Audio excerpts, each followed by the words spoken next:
Welcome to Couples Therapy Bites. I'm Steven. I'm Erin, and today we're talking about sex. Steamy. Or not. Today we have talked about... Tell you how to have steamy sex, folks. She's uncomfortable. She's so uncomfortable right now. So awkward.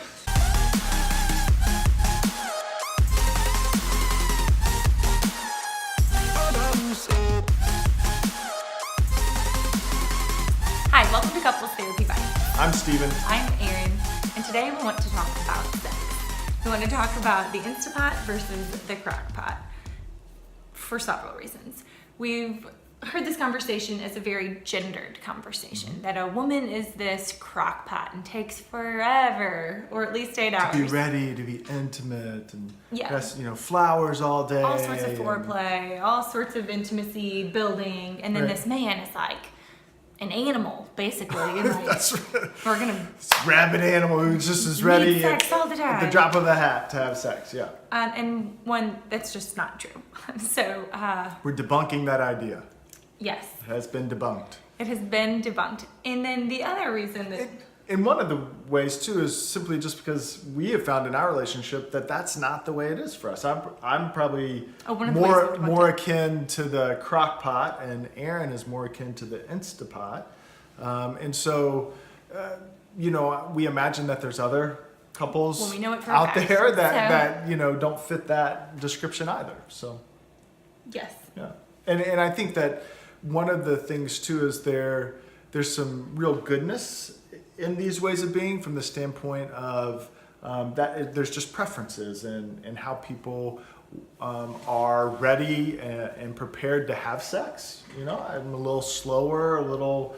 I generally do like to have a conversation and talk a little bit more, and just kind of go about it more methodically. that's the word I was going to use. And that fits my personality. Yes. Erin is a really spontaneous, flexible thinker, adaptable person, and so she's ready for any adventure at the drop of a hat, and that fits how she likes to come to sex. Something surprising, something fun, something unexpected, and those are really good parts of those personality preferences, I would say. And Stephen just described them very beautifully, in all of the goodness in each of those. But there's also when we get to our corners, the parts where Yeah. I say he's rigid, he's When we're inflexible. afraid, or Yeah, and Yeah, where I like that rigidity and inflexibility of I'm not going to have sex unless we've planned to have sex on Thursday at 9 p.m. I can be really controlling about that.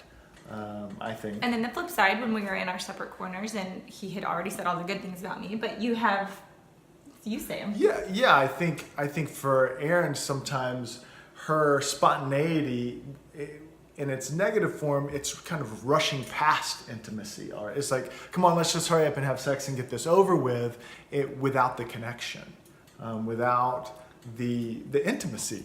Really, it's just more of the functionality of sex. Yes, both of them. I think that you hit it exactly right. So what sex is supposed to be about is two people coming together and connecting, being intimate. Right. And when we're in our corners, what we're both trying to do is avoid that intimacy. Yeah. That So I avoid it through control. Yes. And rigidity, and Erin Avoids it through spontaneity and a little bit of chaos, really. Like, oops, let's just skip to the end, where we had something fun. And the point is to be in discussion and to talk about these things, to not be an Instapot or a Crockpot, but to be a couple. Well, to recognize you both have preferences, you both have With personalities, you both have ways that you like to think about life and come to any decision or any action in life. And both ways need to be honored and respected. Right. And both people need to be able to feel like they have equal voice and equal say. Right, and so there's times when I need to back off of my control and be more spontaneous and fun from the standpoint of something unexpected, Yes. because that communicates intimacy and caring for Erin. And there's times that she might need to be more kind of planned and more thoughtful and slow, because that communicates intimacy to me and care to me. And so we want to suggest to you Yeah. a very unpopular idea, though it is sort of gaining some traction, a sex schedule. And not forever, but for a time. Give yourselves 2 weeks. I think that's a really good amount of time, because it's not too much and it's not too little. But set, we don't know how many days a week you all like to have sex, but 3 days a week, say, and choose your days, plan them, and you don't have to do it. You don't have to go ahead and have the follow through. Right. But you have to have the conversation about why or why not. Right. And all the point of the sex schedule is to open the conversation.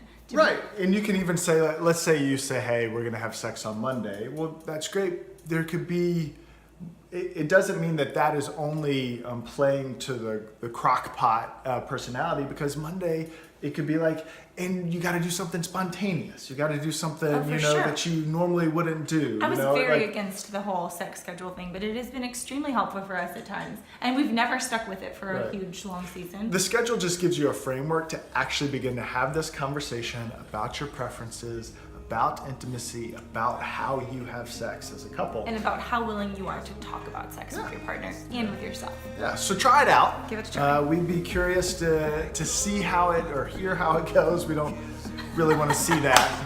I mean, if you're into that, okay, but we're not. So, but anyway, comment below, let us know. Like the video, share the video, subscribe to the channel, and we look forward to seeing you next time.